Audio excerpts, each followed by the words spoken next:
സനാതനധർമ്മം എന്ന് നാരായണ ഗുരു മനസ്സിലാക്കുന്നത് അദ്ദേഹം തന്നെ മുന്നോട്ട് വെച്ച ഒരു ജാതി, ഒരു മതം, ഒരു ദൈവം, മനുഷ്യനായ എന്നുള്ള ആശയമാണ്. CPM-ൻ്റെ അണികളെ സംബന്ധിച്ചിടത്തോളം, അതിൻ്റെ നേതാക്കളെ സംബന്ധിച്ചിടത്തോളം നല്ലൊരു ഭാഗവും ഈ പറയുന്ന ബ്രാഹ്മണ്യ ആചാര വിശ്വാസ അല്ലെങ്കിൽ മത ആചാര വിശ്വാസത്തിൻ്റെ ആ വലയത്തിൽ തന്നെ നിൽക്കുന്നവരാണ്. അതാണ് അവരുടെ സംസ്കാരം. ലോകതലത്തിൽ യുവജനങ്ങൾക്കിടയിൽ, പ്രത്യേകിച്ചും വിദ്യാർത്ഥികൾക്കിടയിലുള്ള മരണത്തിൻ്റെ ഏറ്റവും പ്രധാനപ്പെട്ട കാരണം അപകടങ്ങളാണ്. പക്ഷേ ഇന്ത്യയിൽ അപകടങ്ങളല്ല, ആത്മഹത്യയാണ് ഏറ്റവും പ്രധാന കാരണം. ജ്യോതിഷപീഠത്തിൻ്റെ തലവൻ പറഞ്ഞേക്കണത് മോഹൻ ഭഗവത്തിന് ഹിന്ദുക്കൾ അനുഭവിക്കുന്ന പീഡ അറിയില്ല എന്നുള്ളത്. ആലോചിച്ച് നോക്കണം, സർസംഘ ചാലക്കിന് ഹിന്ദുക്കൾ അനുഭവിക്കുന്ന പീഡ അറിയില്ല എന്നുള്ളതാണ് ഒരു ശങ്കരാചാര്യർ തന്നെ പ്രസ്താവിച്ചിരിക്കുന്നത്.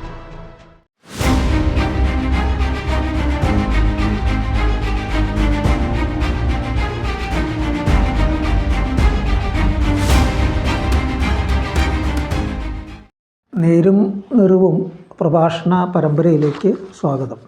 കഴിഞ്ഞ കുറച്ച് ആഴ്ചകളായി കത്തി നിൽക്കുന്നൊരു വിവാദമാണ് നാരായണ ഗുരുവും സനാതനധർമ്മവും, ഇവ തമ്മിലുള്ള ബന്ധങ്ങൾ എന്തൊക്കെയാണെന്നുള്ള പ്രശ്നം. അപ്പോൾ ഈ സനാതനധർമ്മത്തെക്കുറിച്ച് നാരായണ ഗുരു എന്താണ് പറഞ്ഞിരിക്കണേ എന്ന് നമുക്കൊന്ന് ആദ്യം നോക്കാം. 1927 SNDP യോഗത്തിൻ്റെ പള്ളാത്തുരുത്തി സമ്മേളനത്തിന് അയച്ച സന്ദേശത്തിൽ ഇങ്ങനെയാണ് പറയുന്നത്: നമ്മുടെ സമുദായ സംഘടന എല്ലാ മനുഷ്യരെയും ഒന്നായി ചേർക്കുന്നതായിരിക്കണം. മതം വിശ്വാസ സ്വാതന്ത്ര്യത്തെ അനുവദിക്കുന്നതും ഉത്തമമായ ഒരു ആദർശത്തിലേക്ക് നയിക്കുന്നതുമായിരിക്കണം. ഒരു ജാതി, ഒരു മതം, ഒരു ദൈവം, മനുഷ്യന് എന്നുള്ള സനാതനധർമ്മം അങ്ങനെയുള്ള ഒരു മതമാകുന്നു. ചുരുക്കത്തിൽ സനാതനധർമ്മം എന്ന് നാരായണ ഗുരു മനസ്സിലാക്കുന്നത് അദ്ദേഹം തന്നെ മുന്നോട്ട് വെച്ച ഒരു ജാതി, ഒരു മതം, ഒരു ദൈവം, മനുഷ്യനായ എന്നുള്ള ആശയമാണ്.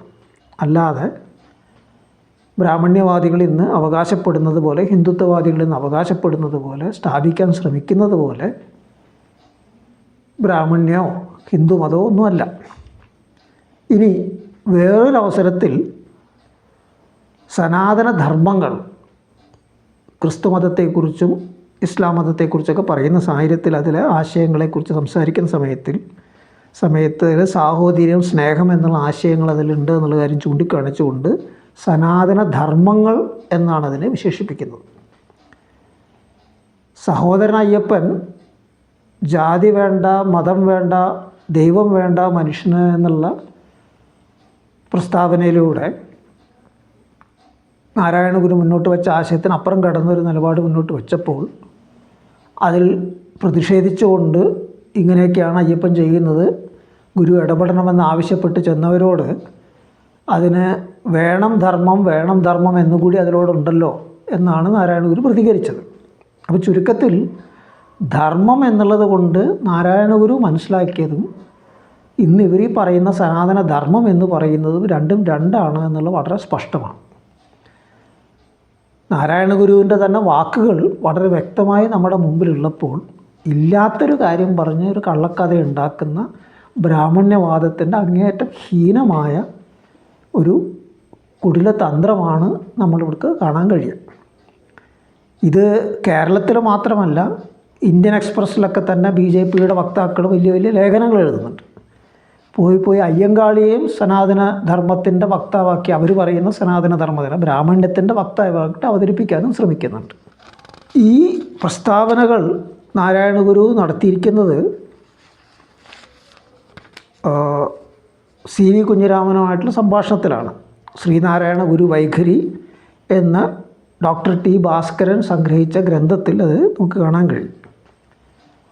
ഇതൊന്നും പോരാത്തതിന് ഇതിനൊക്കെ മുമ്പ് തന്നെ 1916 താൻ പ്രത്യേക മതത്തിലോ ജാതിയിലോ പെടുന്നില്ല എന്നും നാരായണ ഗുരു അസന്നിഗ്ധമായി പ്രഖ്യാപിച്ചിട്ടുണ്ട് എന്നുള്ളതും ഓർത്തിരിക്കേണ്ടതാണ്. ഇത്രയുമാണ് ഇക്കാര്യത്തെക്കുറിച്ചുള്ള നാരായണ ഗുരുവായിട്ടുള്ള ബന്ധത്തിൻ്റെ വിഷയം.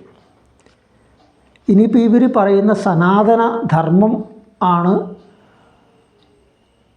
ബ്രാഹ്മണ്യം എന്നുള്ള അവരുടെ അവകാശവാദത്തെ നമുക്കൊന്ന് പരിശോധിച്ച് നോക്കാം. അങ്ങനെ മാറ്റമില്ലാതെ ശാശ്വതമായി നിലനിന്നിരുന്ന ഒന്നാണോ ഇവരവകാശപ്പെടുന്നത്? ഈ വിശ്വാസ മതം എന്ന് പറയുന്നതൊക്കെ തന്നെ ഹിന്ദു മതമായിട്ട് തന്നെ പരിഗണിച്ചാൽ തന്നെ അതങ്ങനെ മാറ്റമില്ലാതെ ഒരേ ആശയം നിലനിർത്തി പോകുന്ന ഒന്നാണോ? വേദകാലത്തുള്ള ആചാരങ്ങളോ വിശ്വാസങ്ങളോ ദൈവങ്ങളോ ഒന്നും പിൽക്കാലത്ത് നമ്മൾ കാണുന്നില്ല. ചില യജ്ഞങ്ങളും മറ്റ് യാഗങ്ങളൊക്കെ തന്നെ തുടരുന്നുണ്ടെങ്കിലും ദൈവങ്ങളൊക്കെ തന്നെ അപ്പാടെ പോകുന്നുണ്ട്. ഉപനിഷത്ത് കാലമാകുമ്പോഴത്തേക്കും ഈ വേദങ്ങളെ കൊണ്ടോ അല്ലെങ്കിൽ യജ്ഞങ്ങളെ കൊണ്ടോ പരമാവധി നിങ്ങൾക്ക് സ്വർഗം വരെ എത്താൻ പറ്റുള്ളൂ, പക്ഷെ മോക്ഷം കിട്ടണമെങ്കിൽ അതിനപ്പുറം പോകേണ്ടതുണ്ട് എന്ന് പറഞ്ഞ് അതിനെ അപ്രധാനമായി തള്ളുകയാണ് ചെയ്യുന്നത്. അതും കഴിഞ്ഞ് പിന്നീടുള്ള കാലഘട്ടത്തിലാണ് ഈ ബ്രഹ്മാവ്, വിഷ്ണു, ശിവൻ എന്നുള്ള ത്രിമൂർത്തികളും ഇതൊക്കെ തന്നെ വരുന്നത്. പിന്നീട് ശൈവം, വൈഷ്ണവം എന്നും പറഞ്ഞിട്ടുള്ള വിഭജനങ്ങൾ, ശാക്ത എന്നൊക്കെ പറഞ്ഞിട്ടുള്ള വിഭജനങ്ങൾ അവ തമ്മിലുള്ള പൊരിഞ്ഞ അടിയായിരുന്നു, കൂട്ടക്കൊലകളായിരുന്നു. അപ്പോൾ പിന്നെ ഇതെല്ലാം കഴിഞ്ഞിട്ടാണ് പിന്നീട് കൊളോണിയൽ കാലഘട്ടത്തിൽ ഒരു ഹിന്ദു മതം എന്നുള്ളൊരു ആവിഷ്കാരം ഉയർന്നു വരുന്നത്. തീർച്ചയായിട്ടും അതിന് മുൻകാല വിശ്വാസ ആചാരങ്ങളൊക്കെ ആയിട്ട് ബന്ധമുണ്ട്, ഇല്ല എന്നല്ല. പക്ഷേ ഏകീകൃതമായ ഒരാശയമോ ഒരു തുടർച്ചയോ അല്ല അതിലുണ്ടായിരുന്നു. ഓരോരോ കാലഘട്ടത്തിൽ അതിന് മാറ്റങ്ങൾ ഉണ്ടായിട്ടുണ്ട്. അപ്പോൾ പിന്നെ എന്താണ് ഇവരുടെ സനാതനം എന്ന് പറയുന്ന കാര്യം? വാസ്തവത്തിൽ ഇതിലെല്ലാത്തിലും തുടക്കം മുതൽ വേദകാലം മുതൽ ഇങ്ങേ അറ്റം വരെയുള്ള ഈ ഇന്നത്തെ 21-ാം നൂറ്റാണ്ട് വരെയുള്ള തുടർച്ച നോക്കിക്കഴിഞ്ഞാൽ കൃത്യമായിട്ടും മാറ്റമില്ലാതെ തുടർന്നിരിക്കുന്ന, എന്നുവെച്ചാൽ അതിലും രൂപഭാവങ്ങളൊക്കെ മാറ്റം ഉണ്ടായിട്ടുണ്ട്, പക്ഷേ അതേസമയം തന്നെ അന്തസത്തയിൽ മാറ്റമില്ലാതെ തുടർന്നിരിക്കുന്ന ഏക കാര്യം വർണ്ണാശ്രമ ധർമ്മവുമായി ബന്ധപ്പെട്ടിട്ടുള്ള പിൽക്കാലത്ത് ഉയർന്നു വന്ന ജാതി വ്യവസ്ഥയും മറ്റുമാണ്. ഇതാണ് മാറ്റമില്ലാതെ തുടർന്നിരിക്കുന്നത്.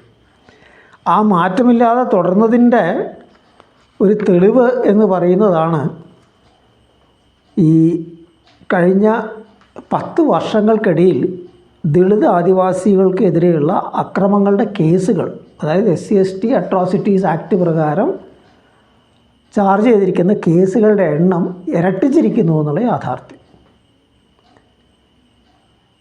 അപ്പോൾ ഇതൊരു വശത്ത് അക്രമങ്ങൾ വർദ്ധിച്ചു കൊണ്ടിരിക്കുന്നു, മറുവശത്താകട്ടെ ഇതിൽ 10% താഴെ മാത്രമേ വിചാരണയ്ക്ക് എത്തുന്നുള്ളൂ.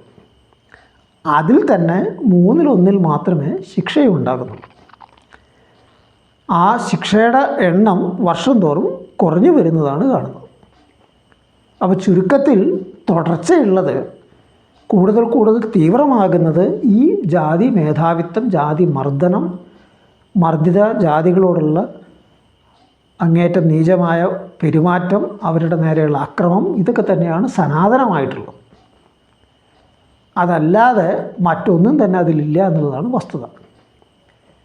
ഈ വിവാദമുണ്ടായപ്പോഴത്തേക്കും സാമൂഹ്യ മാധ്യമങ്ങളിൽ ഒരു സുഹൃത്തൊരു പോസ്റ്റ് ഇട്ടിട്ടുണ്ടായിരുന്നു. അതായത് ക്ഷേത്രങ്ങളിൽ പ്രവേശിക്കുമ്പോൾ ആണുങ്ങൾ ഷർട്ട് ഊരണമെന്ന ആചാരം അവസാനിപ്പിക്കേണ്ടതാണെന്ന് ശിവകര മഠത്തിലെ സന്യാസി സ്വാമി പറഞ്ഞപ്പോൾ NSS തലവൻ അതിനെക്കുറിച്ച് ആക്രമിക്കുകയുണ്ടായി. അപ്പോൾ ഇട്ടൊരു പോസ്റ്റാണ്. ആ പോസ്റ്റിൽ പറഞ്ഞത് ഇതേ ആശയം സംഘികളുടെ ഒരു സ്വാമി കുറേ കാലമായിട്ട് ഇവിടെ പ്രചരിപ്പിച്ച് നടക്കുന്നുണ്ട്. പക്ഷെ അന്നൊന്നും ആരുടെയും ഗുരു പൊട്ടിയിട്ടില്ല. അപ്പോൾ ഇതിൽ നിന്ന് തന്നെയാണ് എന്താണ് സനാതനധർമ്മം എന്നുള്ളത് വളരെ കൃത്യമായിട്ട് നമുക്ക് മനസ്സിലാക്കാൻ കഴിയുന്നത്. വളരെ ശരിയാണത്. കാരണം അതാണ് അതിൻ്റെ അന്തസത്ത. അതല്ലാതെ മറ്റൊന്നും അതിൽ സനാതനമായിട്ടില്ല. അതിൻ്റെ ധർമ്മം എന്ന് പറയുന്നത് വർണ്ണാശ്രമ ധർമ്മത്തിൻ്റെ മനുഷ്യത്വരഹിതമായിട്ടുള്ള, മനുഷ്യരോടുള്ള വിവേചനപൂർവമായിട്ടുള്ള സമീപനം മാത്രമാണ്. ഈ വിഷയം, ഈ പറയുന്ന ബ്രാഹ്മണ്യവാദത്തിൻ്റെ ഈ വിഷയം വിമർശിച്ചുകൊണ്ട് പിണറായി വിജയൻ്റെ ഒരു ലേഖനം വന്നിരുന്നു. അതും ഈ വിവാദത്തിലൊരു വിഷയമായിരുന്നു.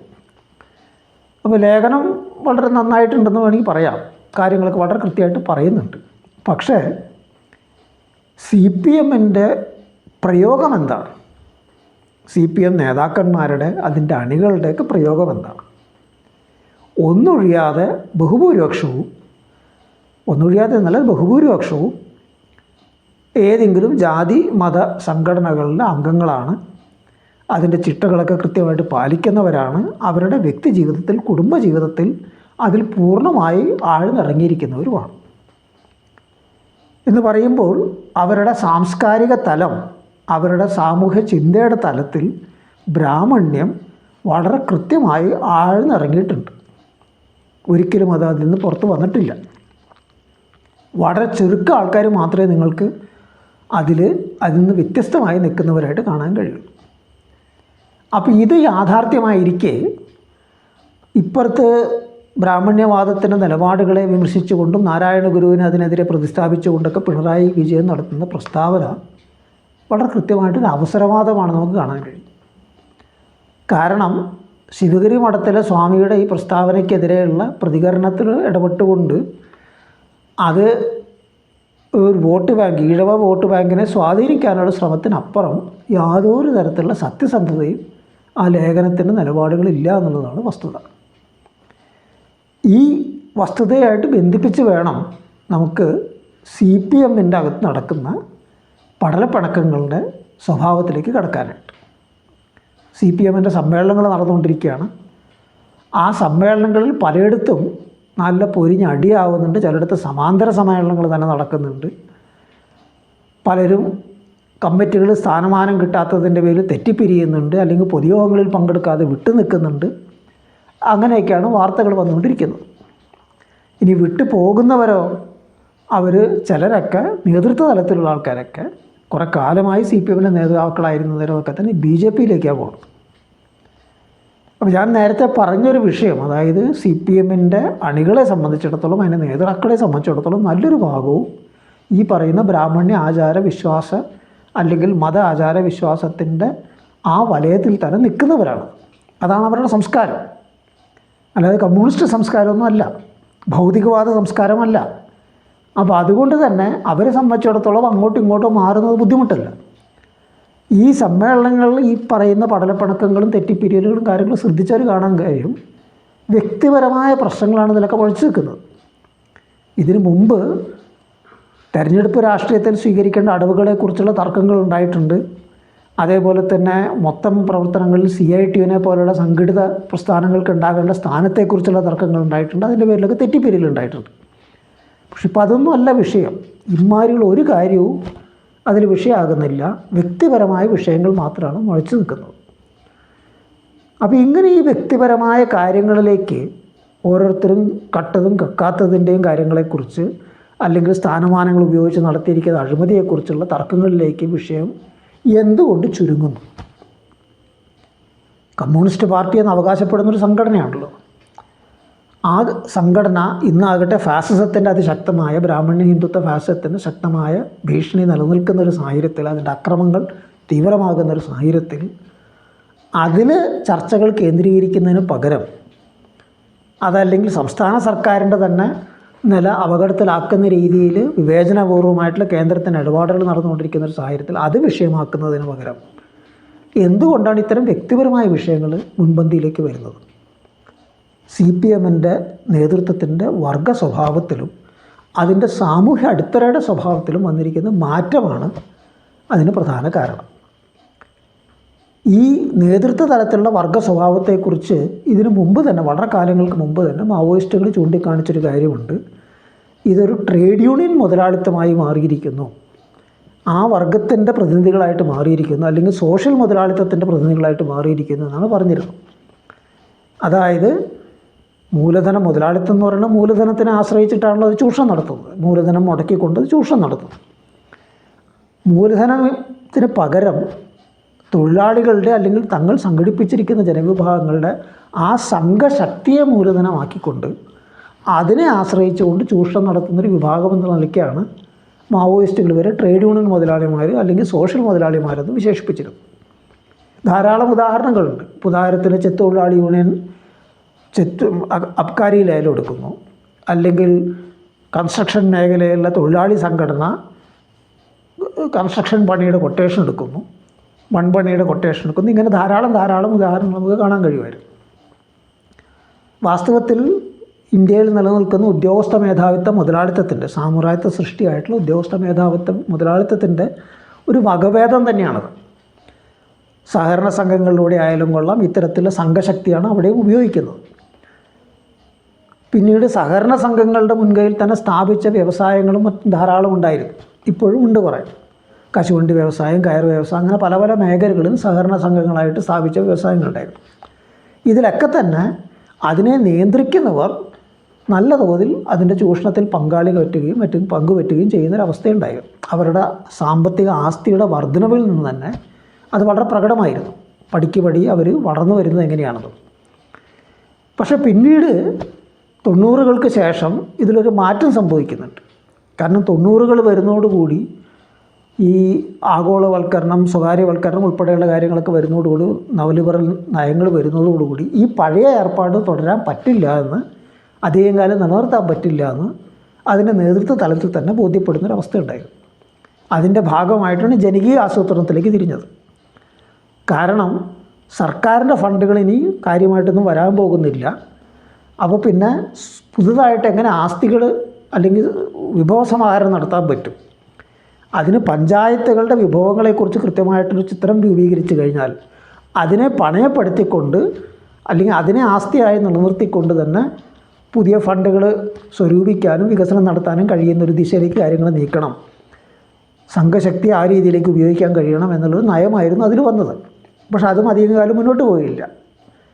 കാരണം കേരളത്തിൻ്റെ ഒരു സാമ്പത്തിക സാഹചര്യത്തിൽ അതിന് വലിയ സാധ്യത ഉണ്ടായിരുന്നില്ല. പരമാവധി അച്ചാർ കമ്പനി, മറ്റ് കമ്പനി, മറിച്ച് കമ്പനി എന്നൊക്കെ പറഞ്ഞ് കുടുംബശ്രീയുടെ കുറേ കാര്യങ്ങളല്ലാതെ അതിനപ്പുറം ആസ്തി കൃത്യമായിട്ടുള്ളൊരു വികസിപ്പിക്കുന്ന അല്ലെങ്കിൽ മുതൽ മുടക്ക് വികസിപ്പിക്കുന്ന ഒരു തലത്തിലേക്ക് അതിന് വളരാൻ കഴിയുമായിരുന്നില്ല.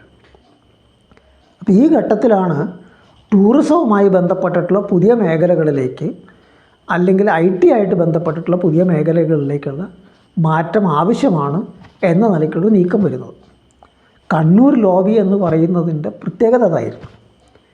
അവരുടെ എൻ്റർടൈൻമെൻറ്റ് പാർക്ക്, അതുപോലെ തന്നെ IT മേഖലയിലെ ഇടപെടലുകൾ, വിമാനത്താവളത്തിൻ്റെ സൃഷ്ടി, അങ്ങനെ പല പല ആധുനികമായിട്ടുള്ള പുതുതായിട്ടുള്ള കാര്യങ്ങളിലേക്ക് കടന്നുകൊണ്ട് ഒരു പുതിയൊരു തലം സൃഷ്ടിച്ചെടുക്കാനായിട്ടുള്ള ശ്രമമാണ് അവർ നടത്തിയത്. അവിടവും വിട്ട് പിന്നീടൊരു ഘട്ടത്തിലേക്ക് കടക്കുമ്പോൾ ഇതെല്ലാം സംഘശക്തിയുടെ ബലത്തിലും സംഘമായിട്ട് നടത്തിയ കാര്യങ്ങളായിരുന്നു.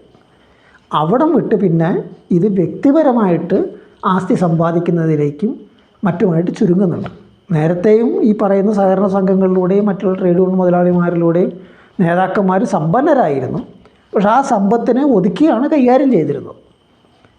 ഇതിപ്പോൾ അത് വിട്ടിട്ട് നേരിട്ട് അവർ തന്നെ വ്യവസായങ്ങൾ നടത്തുന്നു, അവരുടെ മക്കൾ നേരിട്ട് വ്യവസായങ്ങൾ നടത്തുന്നത്, അല്ലെങ്കിൽ അത്തരം ആൾക്കാരായിട്ട് അവരെ ബന്ധപ്പെടുന്നത്, ഇതൊക്കെ തന്നെ പരസ്യമായിട്ട് കൂടുതൽ വളരാൻ തുടങ്ങിയിട്ടുണ്ട്. ആ മാറ്റമാണ് ഇപ്പോൾ നമ്മൾ ജയരാജൻ്റെ കാര്യത്തിൽ കണ്ടത്. അതുപോലെ തന്നെ വേറെയും പലരുടെയും കാര്യത്തിലൊക്കെ തന്നെ കൂടുതൽ പൊന്തി വരുന്നുണ്ടായിരുന്നു വിവരങ്ങളൊക്കെ തന്നെ. ആൾക്കാർ ഭൂമി വാങ്ങിച്ചിടുന്നു, റോഡ് വികസനം വരാൻ പോകുന്നതെന്ന് അറിയുന്നതോടുകൂടി പണ്ട് മുതലാളിമാരൊക്കെ ചെയ്തിരുന്നത് പോലെ അതിൻ്റെ അപ്പുറം ഇപ്പുറമൊക്കെ ആയിട്ട് വലിയ തോതിൽ ഭൂമി വാങ്ങിച്ചിടുന്നു. അങ്ങനെയുള്ള പുതിയ റിയൽ എസ്റ്റേറ്റ് മേഖലയുടെ വികാസത്തിന് വേണ്ടിയുള്ള ഒരുക്കങ്ങൾ നടത്തുന്നു. എക്സ്പ്രസ് ഹൈവേയും അതുപോലെ തന്നെ നമ്മുടെ സിൽവർ ലൈനും ഇതൊക്കെ തന്നെ അതിൻ്റെ ഭാഗമായിട്ട് വന്ന കാര്യങ്ങളാണ്. അപ്പോൾ ഇങ്ങനെയുള്ള വ്യക്തിപരമായിട്ടുള്ള ഒരു തലത്തിലേക്കുള്ളൊരു മാറ്റം വരുന്നതോടുകൂടി തന്നെയാണ് ഇന്ന് നമ്മൾ ഈ കാണുന്ന CPMൻ്റെ പടലപ്പിണക്കം ആ തലത്തിലേക്ക് മാറുന്നത്. വ്യക്തികളുടെ കേന്ദ്രീകരിച്ചിട്ടുള്ള തർക്കങ്ങളിലേക്കും മറ്റൊക്കെ മാറുന്നതിൻ്റെ പ്രധാന കാരണം അതാണ്. ഈ പറയുന്ന നേതൃത്വത്തിൻ്റെ വർഗ സ്വഭാവത്തിൽ വന്ന മാറ്റം. ഇനി സാമൂഹ്യ അടിത്തറയിൽ വന്ന മാറ്റത്തിൻ്റെ സ്വഭാവം എന്താണ്? കൂടുതലായിട്ട് മധ്യവർഗമാണ് ഇന്ന് CPMൻ്റെ പ്രബലമായ സാമൂഹ്യ അടിത്തറ. അതിൻ്റെ ദരിദ്ര വിഭാഗങ്ങൾക്കിടയിൽ, തൊഴിലാളികൾക്കിടയിൽ സാമൂഹ്യ അടിത്തറ പൂർണ്ണമായിട്ടും ഇല്ലാതായിട്ടൊന്നുമില്ല. പക്ഷേ താഴേക്ക് നോക്കിക്കഴിഞ്ഞാൽ, അതിൻ്റെ നേതൃത്വ തലങ്ങളിലേക്കൊക്കെ നോക്കിക്കഴിഞ്ഞാൽ കൃത്യമായിട്ട് ഈ മധ്യവർഗങ്ങളാണ് ഇന്ന് അതിൻ്റെ സാമൂഹ്യ അടിത്തറയിൽ നിർണായക ഘടകമായിട്ട് മാറിയിരിക്കുന്നത്.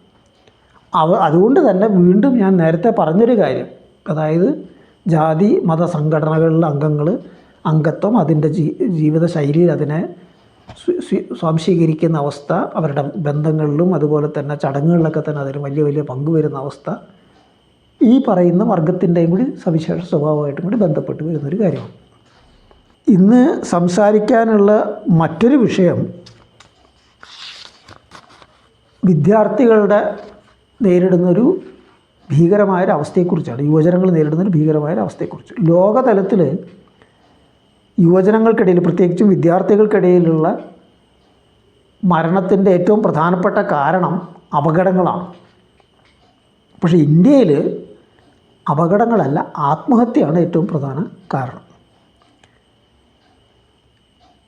2021 13,000 ആത്മഹത്യകൾ നടന്നു, വിദ്യാർത്ഥികളുടെ ആത്മഹത്യ നടന്നു എന്നാണ് സർക്കാരിൻ്റെ കണക്ക്. എന്ന് പറയുമ്പോൾ ദിനേന 35 എണ്ണം. ഓരോ 40 മിനിറ്റും ഒരു വിദ്യാർത്ഥി ആത്മഹത്യ ചെയ്തു. അത് കുറയുകയല്ല, ഓരോ വർഷം കഴിയുന്നതും കൂടുകയാണ് ചെയ്തേക്കുന്നത്. ഇത് പോലീസിൻ്റെ മറ്റും രേഖപ്പെടുത്തിയ കണക്കുകളുടെ അടിസ്ഥാനത്തിൽ പറയുന്നൊരു കാര്യമാണ്. അപ്പോൾ അതുകൊണ്ട് തന്നെ വാസ്തവത്തിൽ അതിൻ്റെ സംഖ്യ അതിലും അധികമായിരിക്കും. കാരണം പലരും ആ ആത്മഹത്യയായിട്ട് റിപ്പോർട്ട് ചെയ്യാറില്ല, അങ്ങനെ അത് പരിഗണിക്കപ്പെടാറില്ല. അങ്ങനെ പല കാരണങ്ങൾ കൊണ്ട് യഥാർത്ഥ സംഖ്യ ഇതിലും അധികമായിരിക്കും. അപ്പോൾ ഇത് ഈ മുൻ ദശകത്തെ അപേക്ഷിച്ച് ഇത് 57% വർദ്ധിച്ചിട്ടുണ്ട് എന്നുള്ളതും കൂടി കണ്ടിട്ടുണ്ട്. വിദ്യാർത്ഥികളുടെ അല്ലെങ്കിൽ ജനസംഖ്യാ വർധനവ് നിരക്കിനെ അപേക്ഷിച്ചോ മൊത്തത്തിലുള്ള ആത്മഹത്യാ നിരക്കിനെ അപേക്ഷിച്ചോ അധികമാണിത്. ആൺകുട്ടികളുടെയും പെൺകുട്ടികളുടെയും ആത്മഹത്യാ നിരക്കിൽ ഏറെക്കുറെ വലിയ വ്യത്യാസമൊന്നുമില്ല. ട്രാൻസ്ജെൻഡറുകളെ സംബന്ധിച്ചിടത്തോളം കൃത്യമായിട്ടുള്ള കണക്കുകളില്ലാത്തതുകൊണ്ട് അത് പറയാൻ പറ്റില്ല. ഇതിലേറ്റവും അധികം മുന്നിട്ട് നിൽക്കുന്ന മഹാരാഷ്ട്ര, MP, മധ്യപ്രദേശ്, തമിഴ്നാട്, കർണാടക, ഒറീസ എന്നിവയാണ്. എല്ലാം കൂടി ചേർന്ന് 46% വരും. ജാർഖണ്ഡിൽ 207% വർധനവയാണ് ഉണ്ടായിരിക്കണമെന്ന് പറയുന്നു. തെക്കൻ സംസ്ഥാനങ്ങൾ മൊത്തത്തിൽ എടുത്തു കഴിഞ്ഞാൽ ഏതാണ്ട് 30% വരും വിദ്യാർത്ഥി ആത്മഹത്യകളിൽ. പടിഞ്ഞാറ് 24%. അപ്പോൾ ഇതിന് എന്താണ് കാരണം നമ്മൾ നോക്കുമ്പോൾ ശ്രദ്ധേയമായൊരു കാര്യം, 2019-20 ഈ പറയുന്ന ആത്മഹത്യകൾ 25% കുറഞ്ഞു. 2020-21 21% കുറഞ്ഞു. ഈ കാലം എന്ന് പറയുന്നത് കോവിഡ് കാലമാണ്. കോവിഡ് കാലത്ത് മത്സര പരീക്ഷകളൊക്കെ നിർത്തിവെച്ചൊരവസ്ഥ ഉണ്ടായിരുന്നു. അപ്പോൾ അതിൽ നിന്ന് തന്നെ ഈ ആത്മഹത്യക്ക് പിന്നിലുള്ള പ്രധാന ഘടകം എന്തെന്ന് നമുക്ക് മനസ്സിലാക്കാൻ പറ്റും. വിദ്യാഭ്യാസ രംഗത്ത് അവർ നേരിടുന്ന സമ്മർദ്ദം തന്നെയാണ് വിദ്യാർത്ഥികളെ, യുവജനങ്ങളെ ആത്മഹത്യയിലേക്ക് തള്ളിവിടുന്നത് എന്ന് വളരെ വ്യക്തം.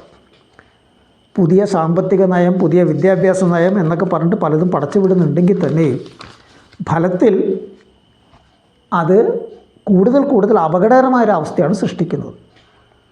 മറ്റൊരു കാര്യവും മാനസിക രോഗങ്ങളെക്കുറിച്ചുള്ള മനോഭാവത്തിൻ്റെ പ്രശ്നമാണ്. മാനസിക രോഗങ്ങൾക്ക് ചികിത്സ ആവശ്യമാണ് എന്ന് യുവജനങ്ങൾ ഇന്ത്യയെ സംബന്ധിച്ചിടത്തോളം ഒരു 40% മാത്രമാണ് അതിനോട് യോജിക്കുന്നത്. എന്ന് പറയുമ്പോൾ 60% മാനസിക രോഗത്തെ അങ്ങനെ ചികിത്സിക്കേണ്ട ഒരു കാര്യമായിട്ട് കാണുന്നില്ല. അധ്യാപകരിൽ ശ്രദ്ധേയമായ കാര്യമാണത്. അധ്യാപകരിൽ 70% സംബന്ധിച്ചിടത്തോളം, ബഹുഭൂരിപക്ഷത്തെ സംബന്ധിച്ചിടത്തോളം മാനസിക രോഗം ഒരു രോഗമല്ല, ഒരു ദൗർബല്യമാണ്. അപ്പോൾ പിന്നെ അങ്ങനെ അത്തരത്തിലുള്ള ലക്ഷണങ്ങൾ പ്രകടിപ്പിക്കുന്ന ഒരു വിദ്യാർത്ഥിയോട്, ഡിപ്രഷനും മറ്റും പ്രകടിപ്പിക്കുന്ന ഒരു വിദ്യാർത്ഥിയോട് എങ്ങനെയായിരിക്കും ഇത്തരം അധ്യാപകർ സമീപിക്കാൻ നമുക്ക് മനസ്സിലാക്കാൻ കഴിയില്ല. അത് തന്നെ ആത്മഹത്യയ്ക്ക് ഒരു പ്രേരണയാകാൻ നല്ല സാധ്യതയുണ്ട്. അപ്പോൾ ഉയർന്ന മാർക്ക് കിട്ടാത്തത്, തുടർ പഠനത്തിനുള്ള സാധ്യതകൾ വഴിമുട്ടി നിൽക്കുന്നത്, സാമ്പത്തിക ഞെരുക്കം, മാതാപിതാക്കളുടെ സമ്മർദ്ദം, തങ്ങൾക്കിഷ്ടമില്ലാത്ത വിഷയങ്ങൾ പഠിക്കാൻ അവർ ചെലുത്തുന്ന നിർബന്ധം, ഇങ്ങനെ പല ഘടകങ്ങൾ, ജാതീയമായിട്ടുള്ള മർദ്ദനം, സാമൂഹ്യ അവമതിപ്പ്, ഇങ്ങനെയുള്ള പല ഘടകങ്ങളുമാണ് ഈ ആത്മഹത്യക്ക് കാരണമാകുന്നതെന്നാണ് ഈ പഠനം നടത്തിയിരിക്കുന്ന IC3 എന്ന് പറയുന്ന NGOയുടെ റിപ്പോർട്ട് ചൂണ്ടിക്കാണിക്കുന്നത്. അപ്പോൾ ചുരുക്കത്തിൽ നിലനിൽക്കുന്ന വിദ്യാഭ്യാസ രീതി, വിദ്യാഭ്യാസത്തോടുള്ള സമീപനം, അത് മാതാപിതാക്കളുടെ ആയാലും കൊള്ളാം, അധ്യാപകരുടെ ആയാലും കൊള്ളാം, അതിലൂടെ വിദ്യാർത്ഥികളുടെ മേലുണ്ടാകുന്ന സമ്മർദ്ദം, ഇതിൻ്റെയൊക്കെ ഫലമായിട്ട് ഓരോ പറഞ്ഞ കണക്കെന്തായിരുന്നു ഒന്നും കൂടി നോക്കുക, ഓരോ 40 മിനിറ്റിലും ഒരു യുവാവിൻ്റെ അല്ലെങ്കിൽ ഒരു യുവതിയുടെ ജീവനാണ് നഷ്ടപ്പെട്ടുകൊണ്ടിരിക്കുന്നത് എന്ന് പറയുമ്പോൾ ഇത് വിദ്യയെ അഭ്യസിപ്പിക്കലാണോ, വിദ്യ കൊണ്ട് കൊല്ലുകയാണോ ചെയ്യുന്നത് എന്ന് ആലോചിച്ച് നോക്കും. ഇനി പറയാനുള്ളൊരു കാര്യം, RSSൽ സംഘപരിവാറിലും അതുപോലെ തന്നെ ഹിന്ദുത്വവാദികൾക്കിടയിൽ നടക്കുന്ന ഒരു വലിയ തർക്കമാണ്. ഡിസംബർ 19 പൂനെയിൽ വച്ച് സംഘികളുടെ തലവൻ മോഹൻ ഭഗവത് ഒരു പ്രഭാഷണം നടത്തി. ആ പ്രഭാഷണത്തിൽ എങ്ങനെയാണ് ഇന്ത്യക്ക് വിശ്വഗുരു ആകാൻ കഴിയുക എന്നതായിരുന്നു വിഷയം. മൈത്രിയുടെ മാതൃക സൃഷ്ടിച്ചുകൊണ്ടാണ് അത് സാധ്യമാവുക എന്നാണ് മോഹൻ ഭഗവത് പറഞ്ഞത്. ആ മൈത്രിയുടെ മാതൃക വടക്കേ ഇന്ത്യയിൽ പലയിടത്തുമായിട്ട് സൃഷ്ടിച്ചുകൊണ്ടിരിക്കുന്നത് നമ്മൾ കാണുന്നുണ്ട്. അതിരിക്കട്ടെ, ആ പ്രസംഗത്തിൽ രാമക്ഷേത്രം ഹിന്ദുക്കളുടെ ഒരു ആവശ്യമായിരുന്നു. പക്ഷേ അങ്ങനെയുള്ള കാര്യങ്ങൾ ചെയ്താൽ ഹിന്ദുക്കളുടെ നേതാവാകാമെന്നുള്ള ധാരണ അബദ്ധമാണ്. ദിനേന പുതിയ പ്രശ്നങ്ങൾ കുത്തിപ്പൊക്കുന്നത് ശരിയല്ല എന്നാണ് ഭഗവത് പറഞ്ഞത്. അപ്പോൾ ഓരോരോ പള്ളിക്കും അടിയിൽ തൃശ്ശൂലോ മറ്റും തപ്പിപ്പോണ സംഭവത്തെയാണ് ഇവിടെ ഉദ്ദേശിച്ചേക്കണം. ഇതിനു മുമ്പും ഇതുപോലെ പ്രസ്താവന അങ്ങേരെ നടത്തിയിട്ടുണ്ട്. പക്ഷെ ഇപ്രാവശ്യം ശ്രദ്ധേയമായ കാര്യം, ഈ പ്രസ്താവന വന്നതിന് ശേഷം ഹിന്ദു മതാധ്യക്ഷന്മാരുടെ സംഘടനയായി അവകാശപ്പെടുന്ന ABSSൻ്റെ തലവൻ നടത്തിയൊരു പ്രസ്താവനയാണ്. മതകാര്യങ്ങൾ RSS പോലുള്ള സാംസ്കാരിക സംഘടനകളല്ല, ധർമാചന്മാരാണ് പറയുക. അത് RSSും BHPയും അനുസരിക്കും എന്ന് പറഞ്ഞ് മോഹൻ ഭഗവതിന് ഇത് പറയേണ്ട ഒരു കാര്യവുമില്ല. സംബാലിൽ അവിടെ ഒരു പള്ളി പോയിട്ട് അതിൻ്റെ അകത്ത് തൃശ്ശൂരൻ തപ്പിപ്പോയതിൻ്റെ പേരിൽ 5 ആൾക്കാരെ കൊന്ന സംഭവം നമുക്കറിയാമല്ലോ. ആ സംബാലിൽ കൽക്കി ഡാമിൻ്റെ, കൽക്കി എന്ന് പറയുന്ന ദൈവത്തിൻ്റെ അവതാരത്തിൻ്റെ ക്ഷേത്ര നിർമ്മാണമാണത്. അപ്പോൾ ആ കൽക്കി ഡാമിൻ്റെ നിർമ്മാണത്തിന് നേതൃത്വം കൊടുക്കുന്ന പ്രമോദ് കൃഷ്ണ പറഞ്ഞത്, ഭൂതകാലത്തെ കുഴിച്ചെടുക്കുന്നതല്ല ഇത്, സംബാലിൻ്റെ സത്യം അറിയാൻ ഹിന്ദുക്കൾക്ക് അവകാശമുണ്ട്, അത് രാജ്യത്തെ പിടിച്ചു കുലുക്കും. ജ്യോതിഷപീഠത്തിൻ്റെ തലവൻ പറഞ്ഞേക്കണത് മോഹൻ ഭഗവത്തിന് ഹിന്ദുക്കൾ അനുഭവിക്കുന്ന പീഡ അറിയില്ല എന്നുള്ളത്. ആലോചിച്ച് നോക്കണം, സർസംഘ ചാലക്കിന് ഹിന്ദുക്കൾ അനുഭവിക്കുന്ന പീഡ അറിയില്ല എന്നുള്ളതാണ് ഒരു ശങ്കരാചാര്യർ തന്നെ പ്രസ്താവിച്ചിരിക്കുന്നത്. അപ്പോൾ ചുരുക്കത്തിൽ ഹിന്ദുക്കൾക്ക് വേണ്ടി എവിടെയെങ്കിലും പോയിട്ട് നേതാവാകാനായിട്ട് എവിടെയെങ്കിലും പോയി തൃശ്ശൂരം തപ്പിയെടുക്കുന്നത് ശരിയല്ല എന്ന് മോഹൻ ഭഗവത് പറയുമ്പോൾ, ഇത് പറയാൻ ഇയാൾ ആരാ? അത് പറയാൻ ആൾക്കാർ വേറെയുണ്ട്, ധർമാചാര്യന്മാരുണ്ട്. ഹിന്ദുക്കളുടെ പീഡ തനിക്ക് അറിയില്ല എന്നാണ് ഈ പറയുന്ന കഥാപാത്രങ്ങളൊക്കെ തന്നെ പ്രസ്താവിച്ചിരിക്കുന്നത്. നല്ല അടി തന്നെ, യാതൊരു സംശയവുമില്ല. അപ്പോൾ ഇതിൻ്റെ പുറകിൽ ആദിത്യനാഥാണ് എന്നൊരു അഭിപ്രായമുണ്ട്. യോഗി ആദിത്യനാഥാണ് ഇതിൻ്റെ പുറകിലുള്ളത്. അയാൾ ശരിക്കും പറഞ്ഞാൽ RSSകാരനല്ല, വേറൊരു സംഘത്തിൻ്റെ ആളാണ്. അപ്പോൾ ഹിന്ദുക്കളുടെ യഥാർത്ഥ നേതാവായി സ്വയം പ്രതിഷ്ഠിക്കാനായിട്ട് ആദിത്യനാഥ് നടത്തിക്കൊണ്ടിരിക്കുന്ന, പ്രത്യേകിച്ചും ആദിത്യനാഥിനെ ഒതുക്കാനായിട്ട് അമിത്ഷാ നടത്തിക്കൊണ്ടിരിക്കുന്ന നീക്കങ്ങൾക്ക് തടയിടാൻ വേണ്ടി ബോധപൂർവം തന്നെ അങ്ങേരാണ് ഇതിനൊക്കെ പ്രോത്സാഹനം നൽകുക എന്നുള്ളതാണ് ഒരു വാദഗതിയുള്ളത്. പക്ഷെ വിഷയം അത്ര ലളിതമല്ല എന്നാണ് എനിക്ക് തോന്നുന്നത്. കാരണം ഞാൻ നേരത്തെ പറഞ്ഞല്ലോ, ഇത് ഡിസംബർ 19 ഈ പ്രഭാഷണം നടക്കുന്നത്. വളരെ പ്രധാനപ്പെട്ട ഒരു പ്രഭാഷണമാണ്. വളരെ വർഷങ്ങൾക്ക് ശേഷമാണ് സംഘികളുടെ ഒരു തലവൻ പൂനെയിൽ പോയിട്ട് ഈ പ്രഭാഷണം നടത്തിയിരിക്കുന്നത്. അപ്പോൾ ഇങ്ങനെ ഒരു പ്രഭാഷണം നടത്തിയതിൻ്റെ 5 ദിവസം കഴിഞ്ഞപ്പോൾ ഡിസംബർ 24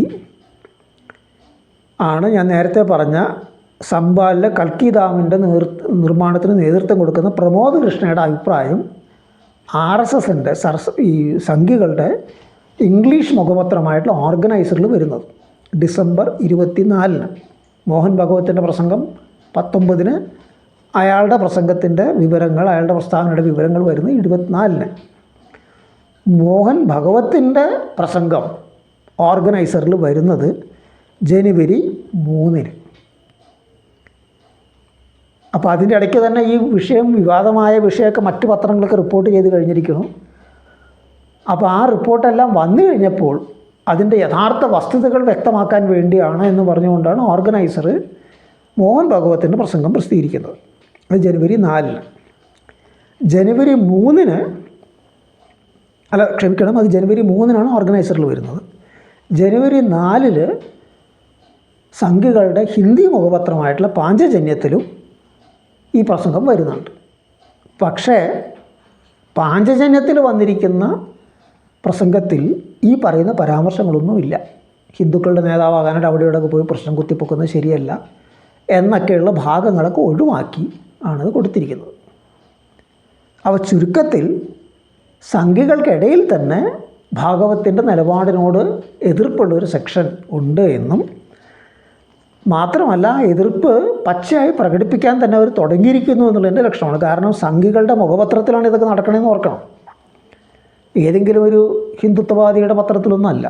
അപ്പോൾ സംഘികൾക്കിടയിൽ തന്നെ അതിൻ്റെ നേതൃത്വ തലത്തിൽ തന്നെ ഭിന്നതകൾ ഈ കാര്യത്തിൽ രൂപപ്പെട്ട് വരുന്നു എന്നുള്ളതിൻ്റെ വ്യക്തമായൊരു കാര്യം തന്നെയാണ്. ഇതെന്തുകൊണ്ട് എന്ന് നമ്മൾ നോക്കുമ്പോൾ വെറും ഒരു ആദിത്യനാഥിൻ്റെയോ അമിത്ഷായുടെയോ തമ്മിലുള്ള അടിയുടെ പ്രശ്നമൊന്നുമല്ല. അക്രമാസക്തമായ ബ്രാഹ്മണ്യമാണ് സംഘികളുടെ സവിശേഷത. അതാണ് അവർ ഉയർത്തിക്കൊണ്ടുവന്നത്.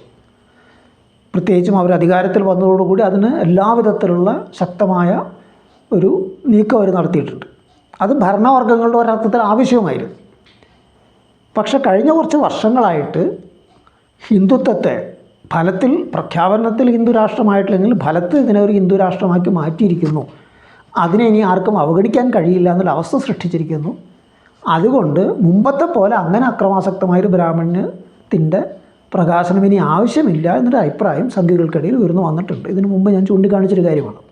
ഇന്ത്യൻ ഭരണവർഗങ്ങൾക്കിടയിൽ തന്നെ ഒരു പ്രബല വിഭാഗം അത് കുറേ കാലമായിട്ട് പറയുന്നുണ്ട് അപകടമാണെന്ന് പറഞ്ഞ്. കാരണം ഇത്തരത്തിൽ പോയി കഴിഞ്ഞാൽ അത് വലിയൊരു ആഭ്യന്തര കലഹത്തിലേക്ക് നയിക്കും, അത് രാജ്യത്തിൻ്റെ നിലനിൽപ്പിന് അപകടമാക്കും. കാരണം അതിർത്തിയിൽ വലിയ അപകടങ്ങൾ അവിടെ കാത്തു നിൽക്കുന്നുണ്ട്. അപ്പോൾ അത്തരമൊരു സാഹചര്യത്തിൽ ഇങ്ങനെയുള്ളൊരു ആഭ്യന്തര കലാപത്തിനെ മറ്റൊക്കെ ഒതുക്കാനായിട്ട് സൈന്യത്തിനെ തിരിച്ചുവിടേണ്ടി വരിക എന്ന് പറഞ്ഞു കഴിഞ്ഞാൽ അത് വലിയ ബുദ്ധിമുട്ടുണ്ടാക്കുന്നൊരു കാര്യമാണ്, കൂടുതൽ അപകടകരമാകും, മൊത്തം ഭരണവർഗ താല്പര്യത്തിന് വിരുദ്ധമാകും എന്നുള്ള നിലയ്ക്ക് തന്നെയാണ് അവർ ഇടപെട്ടിരിക്കുന്നത്. അപ്പോൾ ഇതിൻ്റെ ഒരു മറ്റൊരു കോണിൽ നിന്ന് ഇനി അതിൻ്റെ ആവശ്യമില്ല, ഹിന്ദു രാഷ്ട്രം സ്ഥാപിക്കപ്പെട്ട് കഴിഞ്ഞിരിക്കണം ഫലത്തിൽ. അപ്പോൾ ആ നിലയ്ക്ക് വീണ്ടും അതിനെ അക്രമാസക്തമായി നടപ്പാക്കിയെടുക്കേണ്ട ആവശ്യമില്ല എന്നുള്ളൊരു അഭിപ്രായം സംഘികൾക്കിടയിലുണ്ട്. അതുതന്നെയാണ് എൻ്റെ അഭിപ്രായത്തിൽ ഈ മോഹൻ ഭഗവത്തിൻ്റെ ഇത്തരം പ്രസ്താവനകളിലൂടെ ഇടയ്ക്കിടയ്ക്ക് വരുന്നൊരു കാര്യം. ഇനി അതിൻ്റെ ആവശ്യമില്ല, ഇനി അതിൻ്റെ ആവശ്യമില്ല എന്നുള്ള പ്രസ്താവനകൾ. നേരെ മറിച്ച് ബ്രാഹ്മണ്യം എന്ന് പറയുന്ന അങ്ങേയറ്റം വിഭജനാത്മകമായൊരു കാര്യമാണ്. ഒരിക്കലും അതിൻ്റെ അക്രമാസക്തമായ പരസ്യമായിട്ടുള്ള പ്രകടനപരത അനുവദിച്ചു കഴിഞ്ഞാൽ പിന്നെ അതിനെ തടയാൻ കഴിയില്ല. ആ വിഭജനാത്മകതയാണ് മറുവശത്ത് ഈ പറയുന്ന ഹിന്ദുത്വ വിഭാഗത്തിൽപ്പെടുന്ന പല സംഘടനകളും പരസ്യമായിട്ട് തന്നെ ഇയാൾക്കെന്ത് ഹിന്ദുക്കളുടെ കാര്യം പറയാൻ ഇയാളെന്താ ആരാ എന്ന നിലയ്ക്കൊക്കെയുള്ള പ്രഖ്യാപനങ്ങളായിട്ട് വേറെയും കുറേ സ്വാമികൾ ചാടി ഇറങ്ങിയിരിക്കുന്നു. അവർക്ക് മനസ്സിൽ ഗർവുണ്ടാകാനും വേറൊരു കാര്യമുണ്ട്. കാരണം അയോധ്യയിൽ അവിടെ പോയി വിഗ്രഹം സ്ഥാപിച്ചപ്പോൾ ഈ ശങ്കരാചാര്യന്മാരെയൊക്കെ തന്നെ ക്ഷണിതാക്കളായിട്ടാണ് അങ്ങോട്ട് വിളിച്ചത്. അപ്പോൾ അതിൽ പലരും പങ്കെടുത്തില്ല. കാരണം ഇത് ശരിയല്ല, വേറെ കാരണങ്ങളൊക്കെയാണ് പറഞ്ഞെങ്കിൽ യഥാർത്ഥ കാരണം അവരെ കൊണ്ട് ബ്രാഹ്മണരായിട്ടുള്ള അവരെ മാറ്റി നിർത്തിക്കൊണ്ട് ഒരു ശൂദ്രനെ കൊണ്ട്, ശൂദ്രനിലും താഴെ ഒരു പിന്നോക്ക ജാതിക്കാരനെ കൊണ്ട് ഈ പണി ചെയ്യിക്കുന്ന വിഗ്രഹ നാട്ടിലും മറ്റൊക്കെ നടത്തുന്നത് ശരിയല്ല എന്നുള്ള ആ ജാതി ബോധത്തിൽ നിന്ന് തന്നെയാണ് അവർ വിട്ടുനിന്നത്.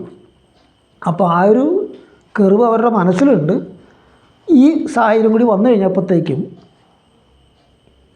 അതിനെ ഒന്നുകൂടി ബലപ്പെടുത്താനായിട്ടൊരു അവസരമായിട്ട് അവർ ഉപയോഗപ്പെടുത്തും എന്നുള്ളതാണ് കാണാൻ കഴിയുക.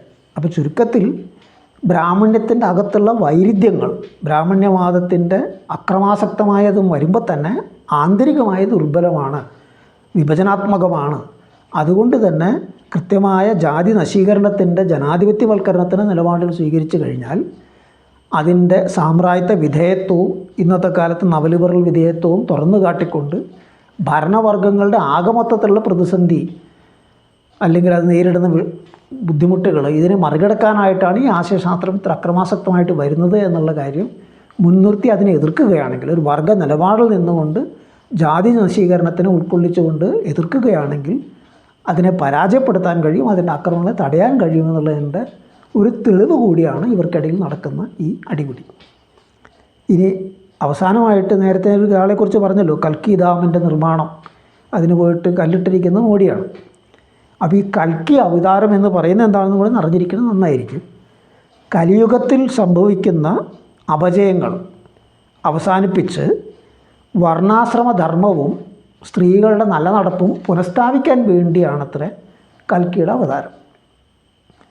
അപ്പോൾ ആ അവതാരത്തിനാണ് അവിടെ പള്ളി പൊളിച്ച് ഈ പറയുന്ന സാധനം പണിയാനായിട്ടും മറ്റൊക്കെ ഇവർ ഒരുങ്ങിയിരിക്കുന്നത്. അപ്പോൾ എന്താണ് ഇവർ പുനഃസ്ഥാപിക്കാൻ നോക്കുന്നത്? ഞാൻ നേരത്തെ പറഞ്ഞ സനാതനം എന്ന് പറയുന്നത് എന്താണ് എന്നുള്ളതിൻ്റെ ഒരു തെളിവ് കൂടിയാണത്. അപ്പോൾ ഇന്ന് ഈ വിഷയങ്ങളൊക്കെയാണ് സംസാരിക്കാനുള്ളത്. അടുത്ത 2 ആഴ്ചയ്ക്ക് ശേഷം കാണാം. നേരത്തെ സൂചിപ്പിച്ചതുപോലെ ഈ പുതുതായിട്ട് എന്തെങ്കിലും വിഷയങ്ങൾ ഉൾപ്പെടുത്തേണ്ടതുണ്ടെങ്കിൽ അത് കമൻറ്റ് ബോക്സിൽ ഇടാവുന്നതാണ്. അല്ലെങ്കിൽ അറോറയുടെ വാട്സപ്പിലേക്കോ അല്ലെങ്കിൽ ഇൻസ്റ്റാഗ്രാമിലേക്കോ സന്ദേശങ്ങൾ അയക്കാവുന്നതാണ്, അഭിപ്രായങ്ങൾ ഉൾപ്പെടെയുള്ള കാര്യങ്ങൾ. അപ്പോൾ ഇത്രയും പറഞ്ഞുകൊണ്ട് അവസാനിപ്പിക്കുന്നു. നമസ്കാരം.